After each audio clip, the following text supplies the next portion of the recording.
नमस्कार। रात के 8 बज चुके हैं और वक्त हो गया है हमारे खास बुलेटिन बांसवाड़ा पत्रिका का। आप देख रहे हैं बीबीसी राजस्थान और मैं हूं आपके साथ निखिल। चलिए शुरुआत करते हैं आज की सबसे बड़ी खबरों से। डालते हैं एक नजर आज की सुर्खियों पर। दाहोद झालोद में खाद की भारी किल्लत, सुबह 4 बजे से लाइन। 1426 किसान अब भी इंतजार में, नहीं मिल रही खाद। तलवाड़ा में सहस्त्रोदिच्य ब्राह्मण महिला मंडल की बैठक। पुरुषोत्तम मास में 15 दिवसीय भागवत कथा का आयोजन। पति की दूसरी शादी का विरोध करने पर पत्नी से मारपीट, घर से निकाला, जिला अस्पताल में भर्ती। घाटोल में 7 साल की बच्ची से दुष्कर्म का मामला, पोक्सो कोर्ट ने आरोपी को सुनाई 5 साल की सजा। 25 साल तक लिव इन में रहे बेटों ने कराई बाप की शादी, बुजुर्ग दूल्हा दुल्हन की शादी में खूब झूमा परिवार। सीधा माता जंगल में डबल मर्डर का खुलासा, प्रतापगढ़ पुलिस ने पति पत्नी को दबोचा।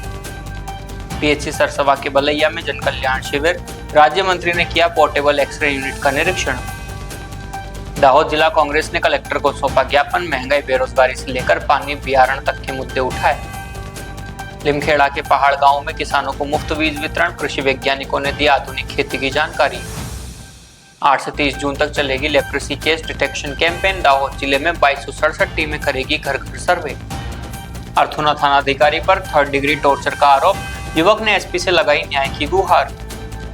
विकास विश्वास जन कल्याण पर प्रदर्शनी का शुभारंभ, मोदी सरकार के 12 साल पूरे होने पर हुआ आयोजन। सांसद भाभोर ने नगराला पीएचसी का दौरा किया, सफाई कर दिया स्वच्छता का संदेश। ऑपरेशन त्रिनेत्र में प्रतापगढ़ जिला पुलिस की बड़ी कार्रवाई, एमडीए में तस्कर शोएब मंसूरी की 2.5 करोड़ की संपत्ति फ्रीज। फतेहपुरा की बलैया प्राइमरी स्कूल में स्वच्छता कार्यक्रम, राज्य मंत्री रमेश कटारा ने सफाई कर दिया संदेश। आजादी के 78 साल बाद भी लीमखेड़ा में शमशान नहीं, हड़प नदी में करने पड़ रहे अंतिम संस्कार। एसटी बसों की अनियमितता से छात्र परेशान, जयस ने डिपो मैनेजर को सौंपा ज्ञापन। तो ये थी आज की खास सुर्खियां, आप खबरों को देखते हैं विस्तार से। गुजरात के दाहोद जिले में खाद की किल्लत से किसान बेहाल है। झालोद समेत पूरे जिले में किसान सुबह 4 बजे से डिपो के बाहर लाइन लगा रहे हैं। कई किसान 5-6 दिन से लगातार धक्के खा रहे हैं, लेकिन खाद नहीं मिल रही।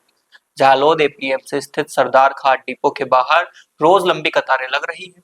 किसान अपनी बारी बनाए रखने के लिए चप्पल और सामान लाइन में रखकर घंटों इंतजार कर रहे हैं। खेती का सीजन होने से समय पर खाद न मिलने पर किसानों की चिंता बढ़ गई है। गांव से आने वाले गरीब और आर्थिक रूप से कमजोर किसानों को रोज डिपो तक आने जाने का खर्च उठाना पड़ रहा है। कई किसान उधार पैसे लेकर खाद लेकर आ रहे हैं, लेकिन स्टॉक न होने से खाली हाथ लौट रहे हैं। इससे किसानों में रोष और निराशा है। सरदार खाद डिपो पर कुल 2340 किसानों ने खाद के लिए ऑनलाइन रजिस्ट्रेशन कराया है। इनमें से अब तक सिर्फ 914 किसानों को खाद दी गई है, जबकि 1426 किसान अभी भी इंतजार कर रहे हैं। सवाल उठ रहा है कि जो भोले भाले और अशिक्षित किसान ऑनलाइन प्रक्रिया नहीं कर पाए, क्या वे खाद से वंचित रह जाएंगे? डिपो पर सूचना लगी है कि फिलहाल फॉर्म खाद उपलब्ध नहीं है। नया स्टॉक आने पर किसानों को फोन से सूचना दी जाएगी। फिर भी रोज किसान डिपो पहुंच रहे हैं, जिससे असंतोष बढ़ रहा है। किसानों ने जिला प्रशासन और कृषि विभाग से मांग की है कि खेती के इस अहम समय में पर्याप्त खाद उपलब्ध कराई जाए। बांसवाड़ा जिले के तलवाड़ा कस्बे में सहस्त्रोदिच्य ब्राह्मण महिला मंडल के तत्वाधान में पुरुषोत्तम मास में 15 दिवसीय श्रीमद् भागवत कथा का आयोजन हुआ। खास बात यह रही कि आयोजन की पूरी जिम्मेदारी महिलाएं ही संभाल रही है। महिला मंडल अध्यक्ष वर्षा उपाध्याय ने बताया कि गठित टीम और समाज की महिलाओं के तन मन और आर्थिक सहयोग से व्यासपीठ पूजन, कथा संचालन और सामूहिक महाप्रसाद की व्यवस्था की जा रही है। इससे पहले व्यासपीठ पूजन नीता पंड्या, भारती द्विवेदी, रानू द्विवेदी, जागृति त्रिवेदी, दीपिका त्रिवेदी, शारदा पंड्या और वैशाली त्रिवेदी ने किया। कार्यक्रम का संचालन स्वीटी रावल ने किया। आयोजन के तहत शुक्रवार को ठाकुर जी को 56 भोग अर्पित किए जाएंगे। पुरुषोत्तम मास में हो रही इस कथा और सामूहिक भोज में बड़ी संख्या में समाजजन शामिल हो रहे हैं। महिला मंडल की इस पहल की पूरे कस्बे में सराहना हो रही है। बांसवाड़ा के आवापुरा थाना क्षेत्र से पति की दूसरी शादी का विरोध भारी पड़ने का मामला सामने आया है। उमरीनाल गांव में एक विवाहिता ने आरोप लगाया है कि विरोध करने पर ससुराल वालों ने उसके साथ मारपीट की और घर से निकाल दिया। पीड़िता धूली देवी ने बताया कि उसके पति ने उसे बिना बताए अहमदाबाद में दूसरी शादी कर ली। जब उसने इसका विरोध किया तो ससुराल पक्ष के लोग भड़क गए। धूली देवी का आरोप है कि जेठ, देवर, सास, ससुर और ननद ने मिलकर उसके साथ मारपीट की। मारपीट में घायल धूली देवी को परिजनों ने जिला अस्पताल में भर्ती कराया, जहां उसका इलाज चल रहा है। पीड़िता ने बताया कि पति की दूसरी शादी के बाद से उसे लगातार प्रताड़ित किया जा रहा था। पीड़िता का कहना है कि उसने पहले भी अपने पति के खिलाफ आवापुरा थाने में मामला दर्ज कराया था। इसके बावजूद पति दूसरी शादी कर उसे साथ रखने को तैयार नहीं है। घटना के बाद पीड़िता ने पुलिस से कार्रवाई और न्याय की मांग की है। फिलहाल आवापुरा थाना पुलिस मामले की जांच कर रही है। पुलिस का कहना है कि पीड़िता के बयान दर्ज कर आगे की कार्रवाई की जाएगी। बांसवाड़ा जिले के घाटोल से बड़ी खबर है। नाबालिग बच्ची से अपराध के मामले में विशेष पॉक्सो कोर्ट ने आरोपी को दोषी मानते हुए सख्त सजा सुनाई है। कोर्ट ने कहा कि ऐसे अपराधों पर नरमी नहीं बरती जा सकती। यह मामला 15 जनवरी 2024 का है। घाटोल थाने में पीड़िता के पिता ने रिपोर्ट दी थी कि आरोपी पवन कुमार गौतम निवासी बिलवापाड़ा घाटोल उनके 7 साल की बेटी को पतंग दिलाने के बहाने ले गया और उसके साथ अपराध किया। पुलिस ने 18 जनवरी 2024 को आरोपी को गिरफ्तार कर लिया था। विशेष न्यायाधीश डॉक्टर प्रभात अग्रवाल ने शुक्रवार को यह फैसला सुनाया। कोर्ट ने आरोपी पवन कुमार को पॉक्सो एक्ट सहित विभिन्न धाराओं के तहत दोषी माना। बचाव पक्ष ने दलील दी कि आरोपी 19 साल का है और पहली बार अपराध किया है, इसलिए नरमी बरती जाए, लेकिन कोर्ट ने इसे खारिज कर दिया। कोर्ट ने कहा कि पीड़िता की अति अल्पायु को देखते हुए नरमी का रुख अपनाना न्याय घोषित नहीं है। कोर्ट ने हर धारा के तहत 3 साल का कठोर कारावास और 3000 रुपए जुर्माना लगाया। पॉक्सो एक्ट के तहत 5 साल का कठोर कारावास और 5000 रुपए का जुर्माना सुनाया गया। सभी सजाएं साथ साथ चलेगी। जुर्माना न देने पर अतिरिक्त कारावास होगा। कोर्ट में पीड़ित पक्ष की ओर से अपर लोक अभियोजक हेमेंद्र पुरोहित ने पैरवी की। कोर्ट ने कहा कि ऐसे अपराधों की पुनरावृत्ति रोकने के लिए कठोर संदेश देना जरूरी है। समाज में बढ़ते अपराधों पर अंकुश लगाने के लिए न्यायालय अपनी आंखें बंद नहीं कर सकता। बांसवाड़ा जिले के आनंदपुरी क्षेत्र से अनोखी खबर सामने आई है। बांसवाड़ा जिले के आनंदपुरी से एक बेहद भावुक और अनोखी खबर आई है। यहाँ शादी के 25 साल बाद एक बुजुर्ग दंपति फिर से दूल्हा दुल्हन बना। बेटों ने अपने माता पिता को सामाजिक सम्मान दिलाने के लिए पूरे रीति रिवाज से उनका नोतरा करवाया। मामला आनंदपुरी थाना क्षेत्र की शेरगढ़ चौकी के सालिया गांव का है। यहाँ 60 साल के रत्ना और 58 साल की कड़वी देवी ने आदिवासी परंपरा से विधिवत 7 फेरे लिए। खास बात यह रही कि इस शादी का आयोजन उनके चारों बेटों ने मिलकर किया। दरअसल रत्ना और कड़वी देवी करीब 25 साल पहले नात्रा प्रथा के तहत साथ रहने लगे थे। उस वक्त घर की आर्थिक हालत खराब थी।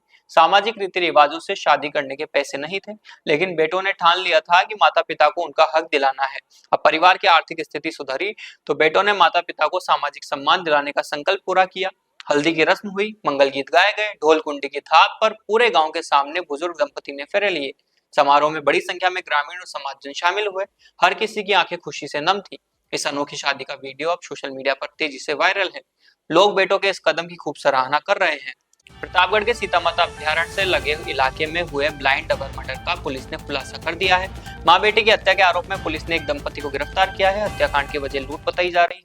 पूरा मामला देवगढ़ थाना क्षेत्र के बोपाखेड़ा पाल गांव का है। 29 मई 2026 को राजिया मीणा ने रिपोर्ट दी कि उसकी भाभी मानकी और भतीजी कला और कमला के घर आंगन में लहूलुहान हालत में मिली। कला की मौके पर ही मौत हो चुकी थी, जबकि मानकी गंभीर घायल थी। घर का ताला टूटा था और सामान बिखरा था। मानकी को उदयपुर रेफर किया गया, जहां इलाज के दौरान उसकी मौत हो गई। घटना की गंभीरता को देखते हुए पुलिस अधीक्षक बी आदित्य खुद मौके पर पहुंचे। एफएसएल, एमओबी, डॉग स्क्वाड और साइबर टीम के साथ जांच शुरू की गई। सीतामाता अभ्यारण्य डार्क जोन होने से पुलिस ने अहमदाबाद, राजसमंद, नाथद्वारा, उदयपुर, बांसवाड़ा, डूंगरपुर तक टीम में भेजी। मुखबिर लगाए गए और तकनीकी साक्ष्य जुटाए गए। 11 जून को पुलिस को सूचना मिली कि संदिग्ध आरोपी सीतामाता के घने जंगल में छिपा है। पुलिस ने घेराबंदी कर भागते हुए बाबूलाल पिता राजिया मीणा निवासी भोपा खेड़ा पाल को पकड़ा। सख्ती से पूछताछ में बाबूलाल ने पत्नी गेंदाबाई के साथ मिलकर वारदात कबूल की। पुलिस ने दोनों आरोपियों को कोर्ट में पेश कर रिमांड में ले लिया है। इस ब्लाइंड मर्डर के खुलासे से पूरे इलाके में सनसनी फैल गई। स्वास्थ्य सेवाओं को अंतिम व्यक्ति तक पहुंचाने के लिए गुजरात के दाहोद जिले में पीएचसी सरसवा के तहत सब सेंटर बलैया में जन कल्याण शिविर का आयोजन हुआ। राज्य मंत्री रमेश कटारा ने शिविर में पहुंचकर पोर्टेबल एक्सरे यूनिट का निरीक्षण किया और टीम के काम की सराहना की। बलैया में आयोजित जन कल्याण शिविर में राज्य कक्ष के मंत्री रमेश कटारा विशेष रूप से मौजूद रहे। उन्होंने शिविर में कार्यरत पोर्टेबल एक्सरे यूनिट का रूबरू निरीक्षण किया। इस दौरान स्वास्थ्य टीम ने मंत्री को पोर्टेबल एक्सरे यूनिट की आधुनिक कार्यप्रणाली, टीबी स्क्रीनिंग की प्रक्रिया और एक्सरे करने की पूरी विधि के बारे में विस्तार से जानकारी दी। मंत्री ने सेवाओं की बारीकी से समीक्षा की और ग्रामीण क्षेत्र में उत्कृष्ट सेवाएं देने के लिए स्वास्थ्य टीम की खुले मन से प्रशंसा की। शिविर में मौजूद जनसमूह को संबोधित करते हुए मंत्री ने कहा कि टीबी और सांस से जुड़ी बीमारियों का समय पर पता चल जाए तो इलाज बेहद आसान हो जाता है। दाहोद में जिला कांग्रेस समिति ने बढ़ती महंगाई, बेरोजगारी और किसानों की समस्याओं को लेकर जिला कलेक्टर को ज्ञापन सौंपा। कांग्रेस नेताओं ने जनहित के मुद्दों पर तुरंत कार्रवाई की मांग की। कांग्रेस नेताओं ने कहा कि दाहोद जिले में किसानों को गुणवत्तापूर्ण बीज नहीं मिल रहा है। खराब बीज की समस्या से किसान परेशान है। कांग्रेस ने किसानों के हित में तुरंत अच्छी गुणवत्ता वाला बीज और खाद उपलब्ध कराने के लिए कदम उठाने की मांग की। ज्ञापन में दाहोद शहर में पेयजल की गंभीर समस्या का मुद्दा भी उठाया गया। कांग्रेस ने मांग की कि शहर में नियमित रूप से पीने का पानी उपलब्ध कराया जाए। लोगों को पानी के लिए भटकना पड़ रहा है। इस दौरान जिला पंचायत के सदस्य, तालुका पंचायत के सदस्य और नगर पालिका के चुने हुए सदस्य भी मौजूद रहे। दाहोद जिला कांग्रेस ने कहा कि वह जनता के सवालों को लेकर लगातार संघर्ष करती रहेगी। कांग्रेस ने चेतावनी दी कि अगर जल्द समाधान नहीं हुआ तो आंदोलन किया जाएगा। दाहोद के लिमखेड़ा तालुका के पहाड़ गांव में किसानों को धान और कोदरा का मुफ्त बीज बांटा गया। दाहोद कृषि अनुसंधान केंद्र, मुवालिया फार्म और आनंद कृषि विश्वविद्यालय के विभागीय अनुसंधान केंद्र ने संयुक्त रूप से बीज वितरण कार्यक्रम किया। Strengthening adaptive research in agro climatic zones of AAU योजना के तहत यह कार्यक्रम हुआ। पहाड़ गांव के किसानों को 400 किलो धान की GDR 202 यानी पानम धान, 40 किलो कोदरा की गुजरात कोदरा, 4 किस्म का बीज निःशुल्क दिया गया। ये बीज प्रदर्शन के लिए बांटे गए। कृषि अनुसंधान केंद्र, मुवालिया फार्म दाहोद के unit head doctor HK Parmar ने किसानों का स्वागत किया और कोदरा की आधुनिक खेती की विस्तृत जानकारी दी। सहायक अनुसंधान वैज्ञानिक डॉक्टर मिहिर M पंड्या ने कोदरा की नई किस्मों और बीज उत्पादन के बारे में बताया। विभागीय अनुसंधान केंद्र आनंद के डॉक्टर BB मोर ने ओरान धान की आधुनिक तकनीक और ज्यादा उत्पादन देने वाली किस्मों की जानकारी दी। डॉक्टर ज्योति दुलेरा ने धान में लगने वाले रोग, कीट और उनके नियंत्रण तथा अनाज भंडारण के तरीकों पर चर्चा की। डॉक्टर PG गामर ने ओरान धान की खेती के फायदे बताए। कार्यक्रम के अंत में मंजुला चौहान ने सकारात्मक प्रतिक्रिया दी। दाहोद जिले में 8 से 30 जून 2026 तक लेप्रेसी केस डिटेक्शन कैंपेन यानी LCDC चलाया जाएगा। स्वास्थ्य विभाग की 2267 टीमें 11 तालुकों के 696 गाँव में घर घर जाकर कुष्ठ रोग की जाँच करेगी। लेप्रेसी माइक्रोबैक्टीरियम लेप्री जीवाणु से होने वाला संक्रामक रोग है। समय पर जांच और नियमित इलाज से यह पूरी तरह ठीक हो सकता है। सरकार सभी सरकारी स्वास्थ्य केंद्रों पर लेप्रेसी का इलाज बिल्कुल मुफ्त देती है। अभियान में 11 तालुकों के 696 गांवों को कवर किया जाएगा। इसके लिए 2267 टीमें बनाई गई है। टीमें घर घर जाकर शारीरिक जाँच करेगी और संदिग्ध मरीजों की पहचान करेगी। जिला और तालुका स्तर पर कोऑर्डिनेशन कमेटी की बैठक, ट्रेनिंग, मॉनिटरिंग और प्रचार प्रसार भी होगा।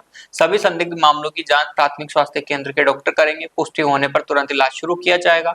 आशा बहनें और स्वास्थ्य टीमें घर घर जाएगी। स्वास्थ्य विभाग ने साफ किया कि लेप्रेसी वंशानुगत रोग नहीं है। समय पर इलाज से मरीज सामान्य जीवन जी सकता है। लोगों से अपील है कि डर या भ्रम न रखें और नजदीकी सरकारी स्वास्थ्य केंद्र से संपर्क करें।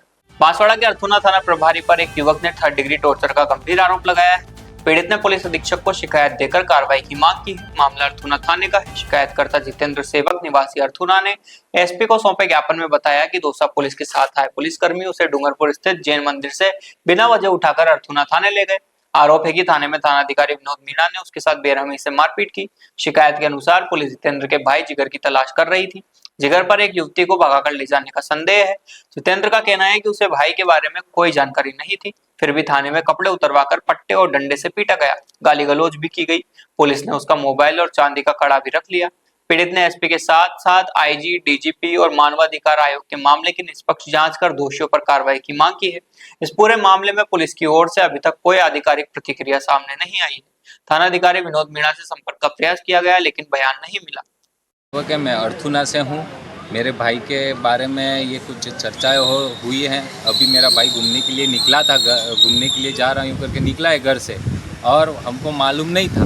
3 दिन तक कॉल नहीं लगा, तो हमने कोशिश की कि ढूंढे जाए यूँ करके रिपोर्ट देने गए। उसी शाम को हमको ये मालूम चल रहा है कि वो लड़की लेकर भागा। वो हमको ये मालूम नहीं है कि कहाँ की लड़की है, कौन है और कहाँ से है। और पहली बात तो हमारे को कॉल्स पे कभी ये बात ही नहीं हुई है मेरे न, हमको मालूम ही नहीं। वो 3 साल से बाहर है, हमसे दूर ही रहता था। क्या नाम है उसका? जिगर सेवक। और लड़की लेके भागे कौन है प्रेशर बना रहे आप पे? मेरे को पे थाना अधिकारी और वहाँ से जो पुलिस आई है वो पूछताछ के लिए, तो मेरे को पूछताछ कर रहे हैं, पर मुझे मारा वहाँ जाके। 3rd डिग्री अपनाया। किसने मारा? मुझे पूछताछ की। किसने मारा? थाना अधिकारी। थाना अधिकारी? हाँ। कौन है ये थाना अधिकारी? विनोद जी करके थे। कहाँ के? वो कहाँ के, वो मेरे को मार। कौन से थाने के?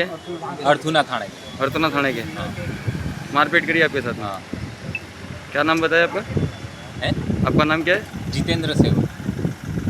प्रधानमंत्री नरेंद्र मोदी के नेतृत्व में केंद्र सरकार के सफल 12 वर्ष पूरे होने पर बांसवाड़ा में विकास के, विश्वास के, जन कल्याण के 12 वर्ष प्रदर्शनी का शुभारंभ हुआ। सूचना केंद्र में लगी प्रदर्शनी 3 दिन तक आमजन के लिए खुली रहेगी।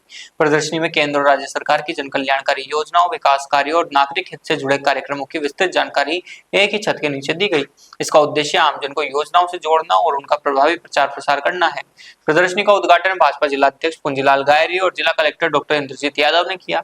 इस मौके पर पूर्व मंत्री धन सिंह रावत, कार्यक्रम संयोजक सुबोध मालोत, पूर्व जिला अध्यक्ष ओम पालीवाल, राजेश कटारा, मुकेश रावत समेत कई जनप्रतिनिधि और भाजपा कार्यकर्ता मौजूद रहे।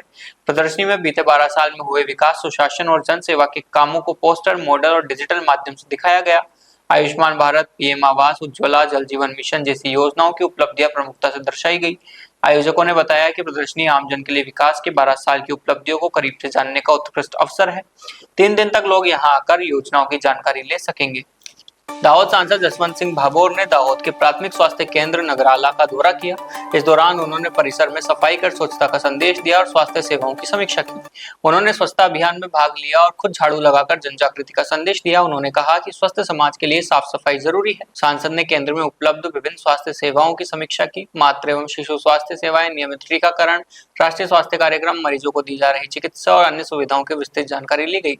स्वास्थ्य केंद्र के काम पर संतोष जताते हुए सांसद ने सेवाओं को और गुणवत्तापूर्ण और प्रभावी बनाने के लिए जरूरी मार्गदर्शन दिया। उन्होंने चिकित्सा कर्मचारियों, स्वास्थ्य कर्मचारियों, स्टाफ के निष्ठापूर्ण कार्यों की सराहना की। प्रतापगढ़ पुलिस ने ऑपरेशन त्रिनेत्र के तहत बड़ी कार्रवाई की है। अदुनिया थाना पुलिस ने एमडीएमए तस्कर शोएब मंसूरी की करीब 2 करोड़ 50 लाख रुपए की चल अचल संपत्ति फ्रीज करने की प्रक्रिया शुरू कर दी। जिला पुलिस अधीक्षक बी आदित्य के निर्देशन में एनडीपीएस एक्ट की धारा 68F1 के तहत यह कार्रवाई की गई। थानाधिकारी उदयवीर सिंह ने बताया कि मादक पदार्थ तस्करी से अर्जित संपत्तियों की जांच कर प्रस्ताव सफेमा एवं एनडीपीएस एक्ट नई दिल्ली को भेजा गया था। स्वीकृति के बाद 11 जून 2026 को आरोपी के खिलाफ फ्रीजिंग नोटिस जारी किए गए और संपत्तियों पर बोर्ड लगाए गए। मामला 9 अक्टूबर 2024 का है। थाना सदर निम्बाहेड़ा पुलिस में नाकाबंदी में एक i20 कार से 3 किलो 420 ग्राम एमडीएमए बरामद कर जोधपुर निवासी रोशनलाल बिश्नोई को गिरफ्तार किया गया था। जांच में सामने आया कि यह एमडीएमए अथुनिया के बसावता निवासी शोएब मंसूरी से खरीदा गया था। 25 अप्रैल 2026 को शोएब को गिरफ्तार किया गया। वित्तीय जांच में पता चला कि शोएब ने अवैध कमाई से अपनी मां शेरबानो के नाम पर असावता में करीब 1 करोड़ 50 लाख का आलीशान मकान बनवाया। साथ ही मां और पत्नी नाजमीन के नाम रामगढ़ में 2.59 हेक्टेयर कृषि भूमि खरीदी, जिसकी कीमत करीब 1 करोड़ रुपए है। आरोपी शोएब मंसूरी का आपराधिक रिकॉर्ड भी लंबा है। 2018 से 2026 के बीच प्रतापगढ़, उदयपुर, पाली और नारकोटिक्स ब्यूरो मंदसौर में एनडीपीएस एक्ट के तहत कई केस दर्ज है। फिलहाल आरोपी न्यायिक अभिरक्षा में है। पुलिस ने साफ किया है कि अवैध कमाई से बनी संपत्तियों को जब्त करने की कार्रवाई आगे भी जारी रहेगी। प्रधानमंत्री नरेंद्र मोदी के नेतृत्व में विकास, विश्वास और जन कल्याण के 12 वर्ष पूरे होने पर दाहोद जिले में 8 से 14 जून तक स्वच्छता अभियान सप्ताह मनाया जा रहा है। इसी कड़ी में फतेहपुरा की बलैया प्राथमिक शाला में स्वच्छता कार्यक्रम हुआ। राज्य मंत्री रमेश कटारा की अध्यक्षता में बलैया प्राथमिक शाला में स्वच्छता कार्यक्रम का आयोजन किया गया। इस दौरान मंत्री ने खुद स्कूल परिसर में झाड़ू लगाकर सफाई की और सभी को स्वच्छता का संदेश दिया। स्वच्छता अभियान सप्ताह के तहत दाहोद जिले के ग्रामीण और शहरी क्षेत्रों में सफाई पर जोर दिया जा रहा है। स्कूलों, सरकारी कार्यालयों, सार्वजनिक स्थलों पर विशेष सफाई अभियान चलाए जा रहे हैं। जनप्रतिनिधि और अधिकारी खुद अभियान में भाग लेकर लोगों को जागरूक कर रहे हैं। कार्यक्रम में स्कूली बच्चों, शिक्षकों, ग्राम पंचायत पदाधिकारियों और स्थानीय नागरिकों ने बढ़ चढ़कर हिस्सा लिया। सभी ने परिसर की सफाई कर स्वच्छता की शपथ ली। स्वच्छता सप्ताह के जरिए स्वच्छ भारत के संकल्प को मजबूती मिल रही है। जिले भर में 14 जून तक अलग अलग स्थानों पर सफाई अभियान जारी रहेंगे। आजादी के 78 साल बाद भी लीमखेड़ा में बुनियादी सुविधाओं का अभाव है। यहाँ शमशान जैसी मूलभूत सुविधा न होने से ग्रामीणों को भारी परेशानी झेलनी पड़ रही है। लोग अड़फ नदी के पट में अंतिम संस्कार करने को मजबूर है। सबसे ज्यादा दिक्कत बारिश के मौसम में होती है। पानी बढ़ने से परिजनों को अंतिम विधि के लिए भारी हलाकान होना पड़ता है। शमशान तक पहुंचने के लिए पक्का रास्ता भी नहीं है। कीचड़ और गड्ढों से होकर शव ले जाना पड़ता है। इसको लेकर लोगों में भारी रोष है। ग्रामीणों का आरोप है कि सालों से शमशान और रास्ते की मांग की जा रही है, लेकिन प्रशासन ने अब तक कोई ठोस काम नहीं किया। आदिवासी समाज, प्रजापति समाज समेत सभी ग्रामीणों में नाराजगी है। उनका कहना है कि लीमखेड़ा विधानसभा क्षेत्र से सांसद और विधायक होने के बावजूद विकास के दावे खोखले साबित हो रहे हैं। ग्रामीणों ने तत्काल शमशान की सुविधा और पक्के रास्ते की मांग की है। स्थानीय प्रशासन की बेरुखी से लोगों में गुस्सा है। अब देखना होगा कि सालों से लंबित इस समस्या का समाधान कब होता है और ग्रामीणों को मूलभूत सुविधा कब मिलती है। दाहोद जिले के ग्रामीण इलाकों में नए शैक्षणिक सत्र के साथ ही एसटी बसों की अनियमितता का मुद्दा फिर गर्मा गया है। बसें समय पर न आने से सैकड़ों छात्र स्कूल नहीं पहुंच पा रहे हैं। जय संगठन ने लीमखेड़ा सब डिपो मैनेजर को ज्ञापन सौंपा। जय बिरसा मुंडा आदिवासी युवा संगठन यानी जयस ने लीमखेड़ा सब डिपो मैनेजर को लिखित ज्ञापन दिया। जयस के प्रदेश प्रभारी तरुलता हटीला, सोनिया डामोर और स्थानीय नेता भरत मावी और लक्ष्मण सिंह बड़किया मौजूद रहे। जयस का आरोप है कि पहड़, बणझारिया, मोतीबाग और कुमुदपुर गांव से बड़ी संख्या में छात्र मोटी बाडिम्बार की एम एंड रन हाई स्कूल में पढ़ने जाते हैं। इन छात्रों के लिए एसटी विभाग ने खास बस चलाई है, लेकिन बस नियमित और समय पर नहीं आती। बसें लगातार देरी से आने के कारण छात्र समय पर स्कूल नहीं पहुंच पाते। इससे उनकी पढ़ाई पर सीधा असर पड़ रहा है। अभिभावकों ने बच्चों के लिए मासिक पास बनवाए हैं, फिर भी बस सेवा अनियमित होने से निजी वाहनों से भेजना पड़ रहा है। जयस ने मांग की है कि समस्या का तुरंत समाधान किया जाए। तो ये थी आज की बड़ी खबरें। ऐसी ही सटीक और तेज खबरों के लिए देखते रहिए रोजाना रात 8 बजे बांसवाड़ा पत्रिका। अगर आप भी अपने क्षेत्र, संस्था, समाज या संगठन की खबरें हमारे साथ साझा करना चाहते हैं तो हमें संपर्क करें 9414102499 पर और प्रदेश की हर ताजा जानकारी के लिए सब्सक्राइब करें हमारे इंस्टाग्राम और यूट्यूब चैनल BBC राजस्थान को।